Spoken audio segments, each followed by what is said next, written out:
नमस्कार प्यारे बच्चों। आज है दिनांक 24 अगस्त वर्ष 2021 और 9th स्टैंडर्ड के लिए 9th H1 और H2 में हम लोग मैथ्स वन कर रहे थे, जिसमें हमारा थर्ड चैप्टर चल रहा था बहुपद। और इसमें हम लोग कर रहे थे प्रश्न संग्रह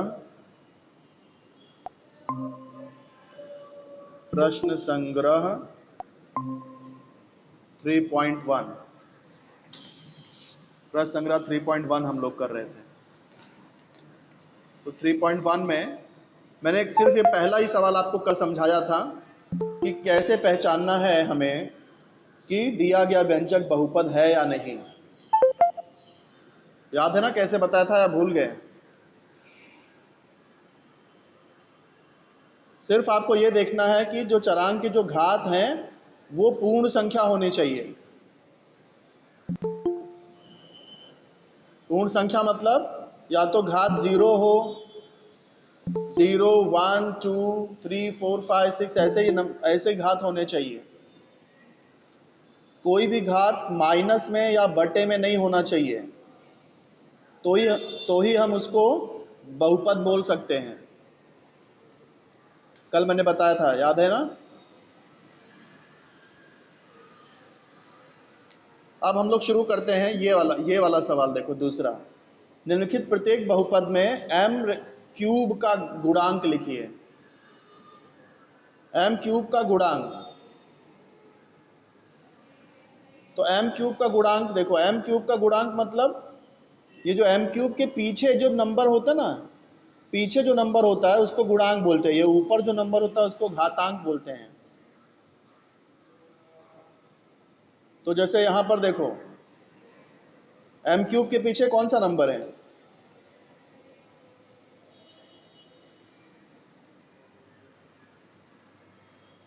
यहां पर m क्यूब के पीछे कौन? ऊपर 3 ना बेटा, पीछे बोल रहा हूं। m क्यूब के पहले कौन सा नंबर है? कोई नंबर दिख रहा है? कोई नंबर नहीं दिख रहा है तो वहां 1 होता है। क्या होता है? 1। तो इसलिए यहाँ एम क्यू का गुणांक हो जाएगा 1। एम क्यू का गुणांक यहाँ क्या होगा? 1। यहाँ पर देखो, एम क्यू के पहले कौन सा नंबर है?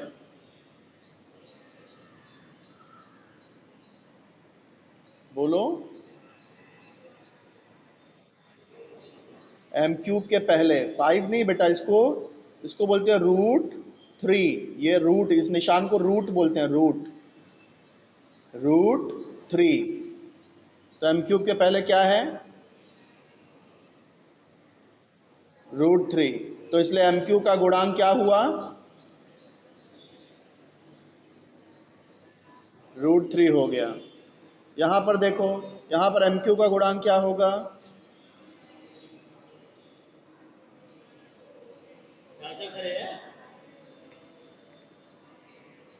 पहले तो एम क्यू देखना पड़ेगा। एम क्यू कहाँ है? ये रहा एम क्यू। तो इसका गुणांक ये रहा ना। बोलो बेटा, एम क्यू के पीछे कौन सा नंबर है?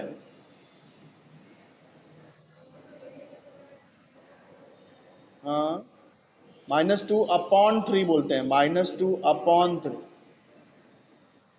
हाँ, तो इसलिए एम क्यू का गुणांक क्या हो जाएगा? हाँ, शाबाश। तो गुणांक पहचानने आ गया ना आप लोग को? हाँ, घातांक तो मैंने पहले ही बताया था आपको कैसे पहचानते हैं। ये ऊपर जो नंबर ऊपर होता है, ये जो ऊपर जो नंबर होता है वो घातांक होता है, पीछे जो नंबर होता है वो गुणांक होता है। अब चलते हैं अगले सवाल पर। निम्नलिखित जानकारी के आधार पर चरांक x का उपयोग कर प्रत्येक बहुपद लिखिए। हमको जो जानकारी दी है उसके अनुसार बहुपद लिखना है। तो तीसरे का पहला देख लेते हैं। क्या बोला है? एक पद होना चाहिए जिसका घात 7 हो। हमको एक पद वाला बहुपद लिखना है। एक पद, और एक पद होना चाहिए और घात 7 हो। घात कितना होना चाहिए? 7। तो कैसे लिख सकते हैं इसको? और चरांक का यूज, चरांक x ही यूज करना है। हाँ, चरांक की जगह पे x यूज करना है। तो ऐसे लिखो x, घात कितना चाहिए 7, तो ऊपर 7 लिख दो। हो गया ना, एक ही पद है और घात 7 है। दूसरा कैसा पूछा है, द्विपद, 2 पद होना चाहिए लेकिन घात 35 होना चाहिए। द्विपद, द्विपद मतलब 2 पद लेकिन घात कितना, 35। तो ऐसे लिखो x, घात हमको 35 चाहिए। अब ये एक पद हो गया लेकिन हमको 2 पद चाहिए। दूसरा क्या लिखोगे, कुछ भी लिख सकते हैं, x घाते 34 लिख दो।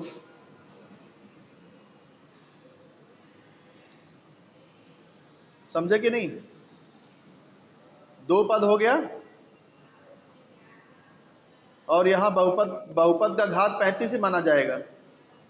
जो सबसे बड़ा घात होता है वही बहुपद का घात होता है।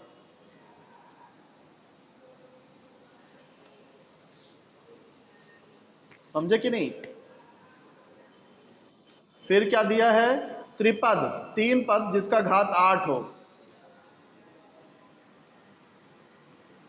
त्रिपद यानी 3 पद होना चाहिए लेकिन घात कितना, बहुपद का घात कितना होना चाहिए, 8 होना चाहिए। तो कैसे करो, x घाते 8 लिख दो, घात 8 चाहिए लेकिन पद कितना चाहिए, 3 चाहिए। तो दूसरा पद x घाते 7 लिख दो, तीसरा घात x घाते 6 लिख दो। तीसरा पद हो गया, 1 2 3 पद हैं और यहाँ घात 8, सबसे बड़ा घात 8। आसान है ना, समझ रहे हो? बहुत अच्छे, बहुत अच्छे। चलो तीसरा भी हो गया 3.1 का। अब चौथे पे चलें।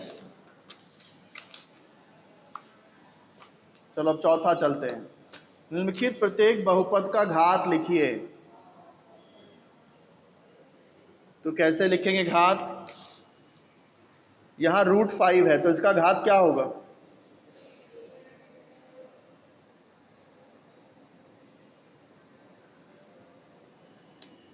देखो। नहीं बेटा नहीं, एक नहीं हो सकता। चौथे का पहला क्या बोला है, √5। तो ये मैंने आपको सिखाया था बेटा, √5 है तो इसको हम लोग ऐसा लिख सकते हैं, √5 x घाते 0।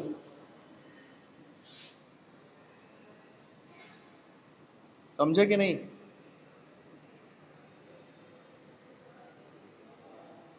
क्यों लिख सकते हैं, क्योंकि √5, क्यों मैंने 0 लिखा, देखो कैसे लिखा। √5 को हम लोग √5 × 1 लिख सकते हैं ना, √5 1 जा √5 ही होगा। फिर √5, 1 का मतलब क्या, 1 का मतलब कोई भी चरांक घाते 0 करोगे तो आंसर 1 ही आता है। तो 1 को हम लोग x घाते 0 लिख सकते हैं। तो इसलिए √5 को √5 x घाते 0। तो यहाँ घात कितना हो गया, कितना घात हो गया इधर, x का घात कितना है,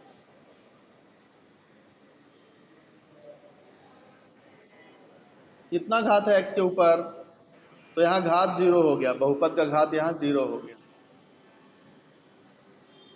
अब दूसरा कौन सा दिया है, दूसरा क्या दिया है, x⁻0, x⁻0। तो क्या घात है यहाँ पे, यहाँ, हाँ यहाँ भी x का घात 0 है तो बहुपद का घात 0 ही हुआ।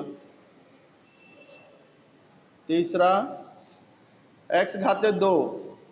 अब ये तो आप डायरेक्ट बता दो, चलो x घाते 2 तो बहुपद का घात कितना हुआ,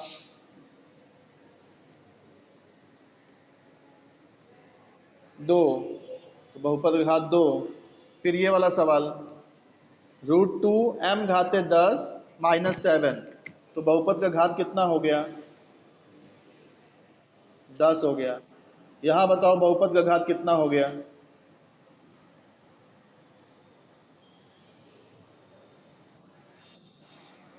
7 कैसे बेटा, आपको p का घात देखना है। इधर p का घात कितना है, 2 तो गुणांक है, घातांक किसको बोलते हैं, जो ऊपर जो नंबर होता है वो। p के ऊपर कौन सा नंबर लिखा है? हाँ, कुछ नहीं लिखा है तो 1 है, तो यहाँ p का घात 1 है। यहाँ p का घात कितना है? यहाँ पर p का घात कितना है? नहीं बेटा, देखो, जब जब सिर्फ नंबर होता है, अगर खाली नंबर दिया है तो उसका मतलब वहां उसके साथ x घाते 0 है। तो √7 है, यहाँ पे p नहीं लिखा है तो इसका मतलब p घाते 0 वहां है। तो p का घात कितना हुआ यहाँ? इधर p का घात कितना हुआ? p यहाँ नहीं है, यानी p का घात 0 हुआ। यहाँ p का घात 0 है, यहाँ p का घात 0 है, यहाँ p का घात 1 है। दोनों में कौन सा घात बड़ा है? इधर 1 है, इधर 0 है, 1 बड़ा है। 1 बड़ा है, इसलिए बहुपद का घात 1 हो गया।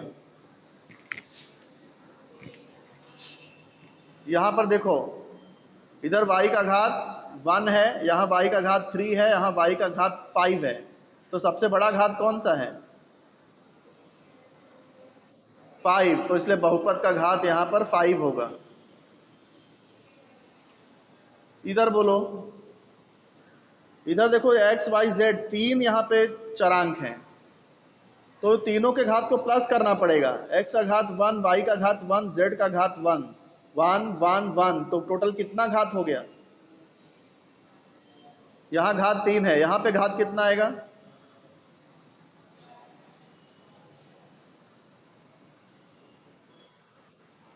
यहाँ घात कितना आएगा?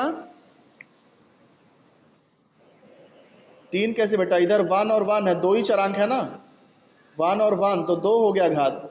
यहाँ पर कितना? एक ही चरांक है, घात 1।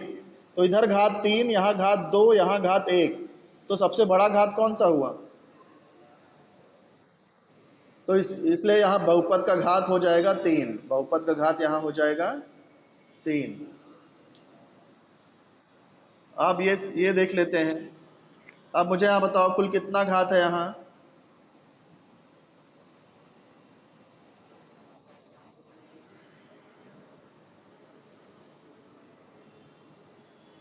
अब क्लियर हुआ?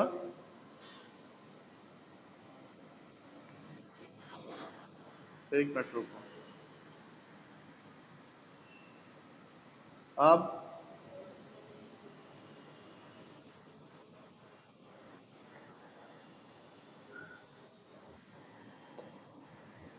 ब्लड दिख रहा है?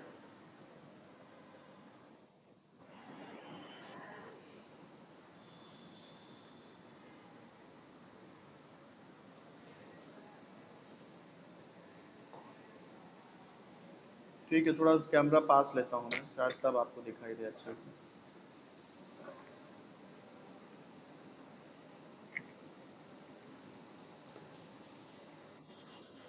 आप सही से दिख रहे हैं? ठीक है, मुझे बताओ यहाँ कुल कितना घात हुआ?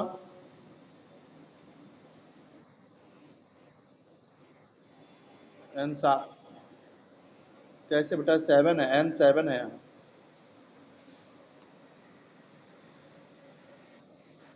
हाँ, यहाँ कुल घात 10 हो रहा है। यहाँ कुल घात कितना है? टोटल n के ऊपर 1 है बेटा, n 1, m 5 है और n का 1 है। टोटल घात 6 हुआ। इधर इधर कितना? 2। तो बहुपद का घात क्या कितना हुआ? बहुपद का घात 10 हो जाएगा। सबसे बड़ा जो घात रहता है वही बहुपद का घात होता है। तो यहाँ बहुपद का घात हो जाएगा 10। तो ये अपना चौथा सवाल भी कंप्लीट हो गया। अब हम लोग बढ़ते हैं 5वें सवाल पे। निम्नलिखित बहुपदों का रेखी, वर्ग और घन में वर्गीकरण करो। रेखी किसको बोलते हैं? यदि सबका घात 1 है, जितने भी चरांक हैं सबका घात अगर 1 है तो वो रेखीय बहुपद होगा। यदि सबसे बड़ा घात 2 है तो वो वर्ग बहुपद होगा। सबसे बड़ा घात यदि 3 है तो वो घन बहुपद होगा। तो आपको नीचे नीचे का बहुपद बताना है कि कौन सा रेखी है, कौन सा वर्ग है, कौन सा घन है। रेखी किसको बोलोगे? हाँ हाँ, सबका घात 1 होना चाहिए। वर्ग किसको बोलोगे? वर्ग बहुपद जिसमें सबसे बड़ा घात 2 होगा। घन किसको बोलोगे? घन बहुपद सबसे बड़ा घात 3 होगा। अब मुझे बताओ ये कौन सा बहुपद है?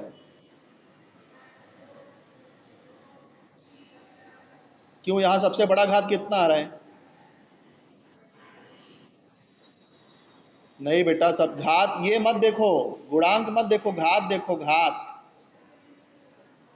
ये ऊपर का नंबर देखना है, ऊपर का। सबसे बड़ा घात क्या है? इधर देखो, घात 2 है, यहाँ घात 1 है, यहाँ घात 0 है। 0 1 और 2, 2 1 0, 2 1 0, सबसे बड़ा घात कौन सा हुआ? 2 सबसे बड़ा घात हुआ, तो कौन सा बहुपद हुआ ये? वर्ग बहुपद हो गया। अब दूसरा सवाल देखो, यहाँ पर कितना घात है? पी का घात कितना है? 1 है। तो ये कौन सा बहुपद हुआ तीनों में से?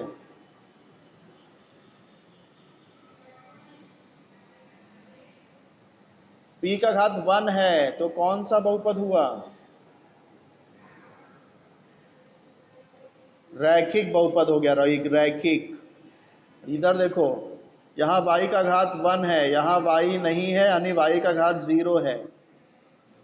तो कौन सा बहुपद हो गया ये? रेखी हो गया, क्योंकि सबसे बड़ा घात 1 ही है यहाँ। इधर देखो, यहाँ m का घात 3 है, यहाँ m का घात 2 है, यहाँ m का घात 1 है, यहाँ m नहीं है, मतलब m का घात 0 है। तो 3 2 1 0, सबसे बड़ा घात यहाँ 3 है। तो कौन कौन सा बहुपद हुआ? ये घन घन यस, ये घन बहुपद है। ये बताओ ये कौन सा बहुपद है? यस यस, ये वर्ग बहुपद है, क्योंकि घात यहाँ 2 है। ये कौन सा बहुपद है? यहाँ r के ऊपर 3 आ रहा है, तो घात 3 हुआ, इसलिए घन बहुपद हो गया। Very good. अब हम लोग देखो लिखेंगे बहुपद का मानक रूप। बहुपद का मान मानक रूप कैसे लिखने का? जो सबसे बड़ा घात है उसको पहले लिखो, फिर उससे छोटा घात वाला, फिर उससे छोटा घात वाला। जैसे यहाँ इसका घात 3 है, यहाँ पर m का घात कितना है? नहीं, इधर m है ही नहीं, जहाँ m नहीं है वहाँ m का घात 0 हो गया। इधर m का घात, इधर m का घात कितना है घात? हाँ, यहाँ m के ऊपर कोई नंबर नहीं, तो 1 है। तो यहाँ m का घात 3 है, यहाँ का घात 0 है, यहाँ m का घात 1 है। मानक रूप में लिखना है तो पहले सबसे बड़ा घात वाला लिखो, फिर उससे छोटा घात, फिर सबसे छोटा घात। तो सबसे पहले ये आएगा, फिर सेकंड नंबर पे ये, थर्ड नंबर पे ये। तो छठवें का इसका मानक रूप कैसे हो जाएगा? पहले m क्यूब लिखेंगे, क्योंकि उसका घात सबसे बड़ा है, m क्यूब, फिर 5m, तो प्लस 5m, लास्ट में आ जाएगा +3, +3। तो ये मानक रूप हो गया पहले का। दूसरा दूसरा देख लेते हैं, चलो। यहाँ सबसे पहले क्या लिखना पड़ेगा बताओ?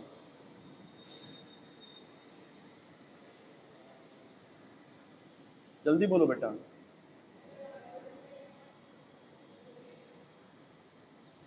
सबसे बड़ा घात कौन सा है? अच्छा ये बताओ, चलो सबसे बड़ा घात कौन सा है इसमें?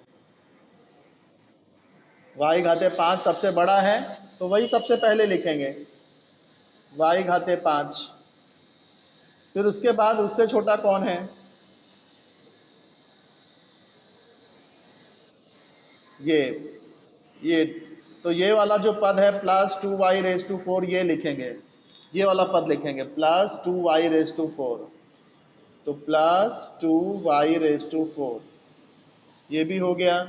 इसके बाद इससे छोटा कौन है? ये वाला ना, 3y⁻³ ये प्लस में है, देखो +3y⁻³ तो +3y⁻³ तो y⁻³ भी हो गया। अब इससे छोटा कौन सा है? ये वाला -y²। तो अब लिखेंगे -y²। -y², आप कौन सा?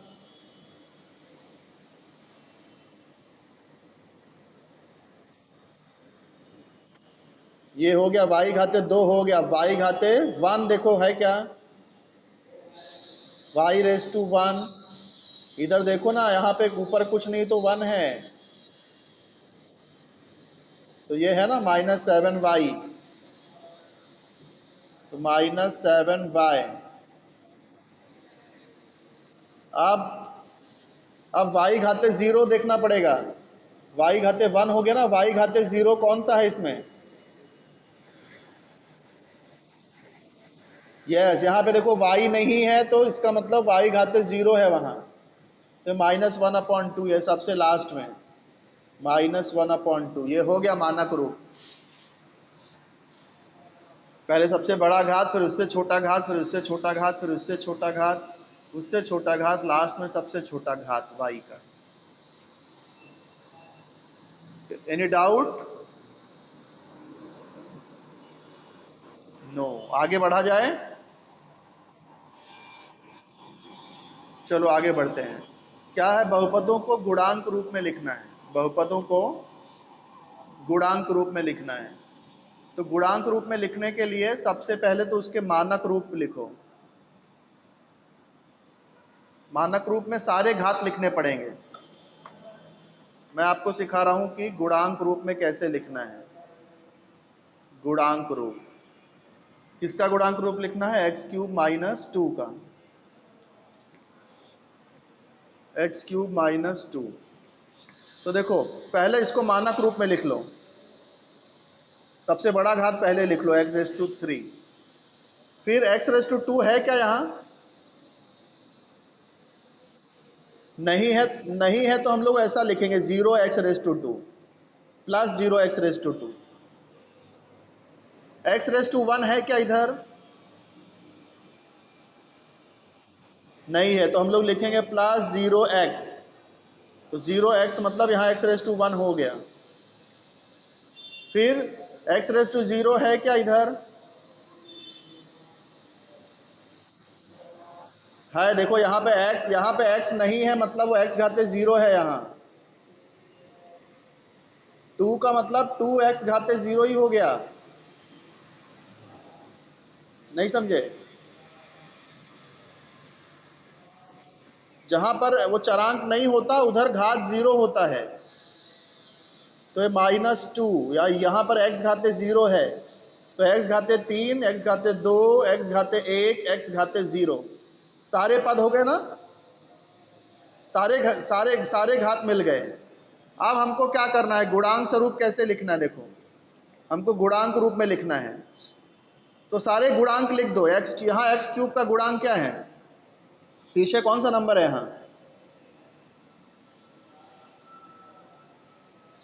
यहाँ पर 1 है, कुछ नहीं है तो 1। फिर क्या है? 0 है ना, 0। फिर क्या है? फिर वापस 0 है, फिर 0, फिर क्या है? -2। ये हो गया गुणांक स्वरूप। आसान है। 7th का पहला मैंने बताया आपको। ऐसे दूसरा भी कर लेते हैं। चलो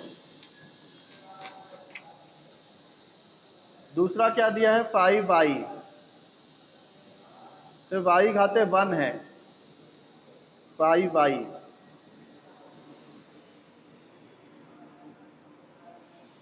हाँ, तो यहाँ पर y⁻1 है, y⁻0 है क्या? यहाँ पे y⁻0 है तो हम लोग उसको ऐसा लिख सकते हैं 0। 0 है तो 0 को हम लोग 0 y⁻0 लिख सकते हैं ना। तो यहाँ गुणांक स्वरूप क्या आ जाएगा, इधर 5 और ये 0। समझे कि नहीं बेटा? अब देखो, अब तीसरा करते हैं। तीसरा क्या है, 2m⁴ है, -3m² है, +7 है। तो सवाल मैंने लिख दिया। अब हमको सारे यहाँ पर जितने भी सारे घात लिखने पड़ेंगे। पहला 2m⁴, फिर m⁵ है यहाँ पर नहीं, तो हम लोग इसको 0m⁵ लिखेंगे। फिर m⁵2 है, देखो, तो ये वैसे ही लिखो -3m⁵2। m⁴1 है,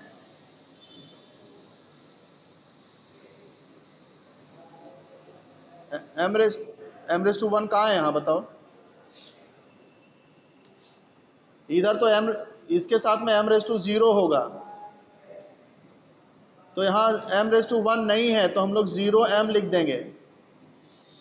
तो ये आप m⁴1 हो गया ना, ये m, और ये 7 मतलब 7m⁴0, तो m⁴0 का मतलब यहाँ 7 हो गया। अब सारे गुणांक लिख दो। 2, 0, -3, फिर 0 और फिर 7। ये हो गया गुणांक स्वरूप। अब बेटा लेक्चर मुझे यहाँ पे स्टॉप करना पड़ेगा, आपका आगे भी लेक्चर होगा। इसका एक सवाल करा ही देता हूँ। जैसे -2/3 है, तो यहाँ पे तो चरांक 0 ही होगा ना, यहाँ पर घात 0 ही हुआ, तो इसका गुणांक स्वरूप कैसे लिखेंगे? यहाँ तो एक ही गुणांक आएगा, -2/3। चौथे का आंसर तो सिर्फ -2/3, एक ही गुणांक है यहाँ पे। तो यहाँ पर मैंने 7 सवाल आपको बता दिया है। आपका होमवर्क यही है कि ये 7 सवाल एक बार फिर से करना है। प्रश्न संग्रह 3.1 के 7 सवाल आप लोग अपने मन से करिए। समझ में आ रहा है ना बेटा आप लोग को? सवाल सब बहुत आसान है सब। हाँ, कितने लोग जुड़े हुए हैं? 2, 2, 4, 2, 6, 2, 8, 2, 10, 2, 12, 13 लोग हैं। सॉरी, 13 लोग। अच्छा, 2 लोग हैं क्या साथ में? ओके, तो 14 लोग जुड़े हुए हैं। ठीक है बेटा, होमवर्क आप लोग कर लेना। लेक्चर यहीं पे स्टॉप कर रहा हूँ मैं। एक एक करके लेफ्ट हो जाइए। बाय बेटा, बाय बेटा, बाय।